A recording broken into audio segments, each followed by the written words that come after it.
Bé, en primer lloc dir que aquesta és una proposició que presentem la CUP Capgirem Barcelona, però que ha estat elaborada amb diferents col·lectius de treballadores que durant aquests mesos hem pogut conèixer degut a les seves lluites que tenen vinculades en llocs de treball d'aquí de l'Ajuntament de Barcelona. És una proposició que també neix de la CGT de l'Ajuntament de Barcelona i és una proposició que també s'ha fet conjuntament amb persones que formen part dels diferents grups de treball de la nostra organització i de l'Esquerra Independentista.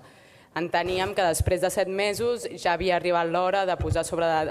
la taula d'una manera real i concreta el que és per nosaltres un dels eixos principals del nostre programa polític i que defensarem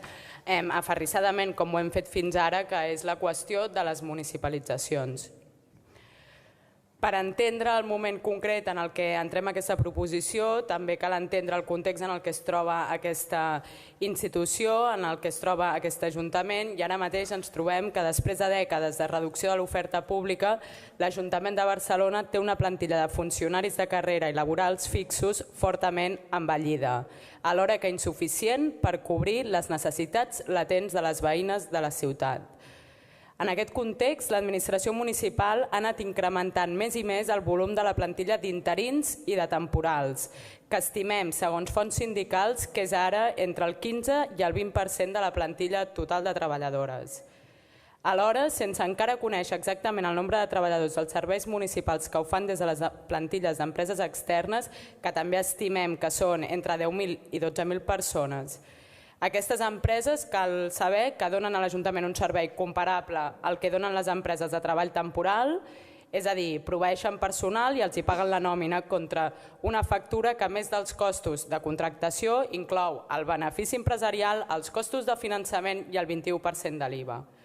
Al mateix temps, cal tenir en compte que només per consolidar tot el personal necessari en llocs de treball fixos de la pròpia plantilla de l'Ajuntament, s'estima que durant els pròxims 3 anys s'haurien d'aprovar no menys de 500 places d'oferta pública. Tenim present que aquest fet seria sense produir cap increment de la despesa pública total. Així doncs, actualment, els serveis municipals, com moltes ja sabeu, estan ofegant-se per falta de personal en tots els nivells de l'organització. Alhora també cal que parlem de les pèrdues de control i d'eficiència econòmica que suposa treballar amb un núvol de contractistes i de la situació laboral de les treballadores d'aquestes empreses, en moltes ocasions amb un alt grau de precarietat. Tal com apunten alguns sindicats i alguns col·lectius de treballadores, així com la ferma defensa de les municipalitzacions per part del nostre grup municipal, com deia abans, entenem que cal treballar per dur a terme la municipalització dels serveis de l'Ajuntament de Barcelona actualment en mans d'entitats privades. Entenem que cal fer això, sí, perquè ho tenim com una obsessió, perquè creiem que cal tenir un control públic real dels diferents serveis que s'atorguen des d'aquest Ajuntament i que són els que atorguen drets a les veïnes de Barcelona. Creiem que només així es podrà garantir la no precarització de les treballadores en aquests serveis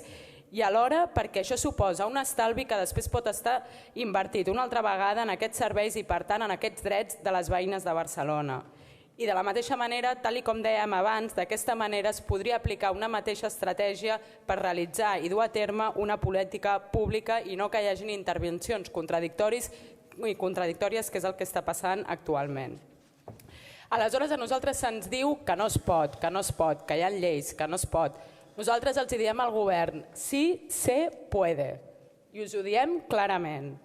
Hi ha diferents punts per tal de dur a terme aquestes accions. En primer lloc, per garantir la no interrupció de la prestació dels serveis durant aquest procés, el primer pas és acordar la subrogació dels contractes laborals del personal extern que presta els serveis municipals al venciment de cada adjudicació. Així doncs, per tal de realitzar aquesta acció, cal aplicar l'article 44 de l'Estatut dels Treballadors, que ordena aplicar la successió d'empresa quan la prestació d'un servei determinat passa d'una empresa al contractista a una altra, en aquest cas seria l'Ajuntament. D'aquesta manera, l'efecte de l'aplicació d'aquest article és la incorporació a la plantilla municipal com personal laboral indefinit, equivalent a personal interí del personal de l'empresa contractista dedicat directament a la prestació del servei, tret del personal directiu. Al mateix temps, també cal tenir en compte que any rere any els responsables municipals d'abans i també els d'ara diuen que la llei de pressupostos generals de l'Estat prohibeix o limita molt estrictament les places d'oferta pública que es poden convocar. Tanmateix cal tenir clar que aquest aspecte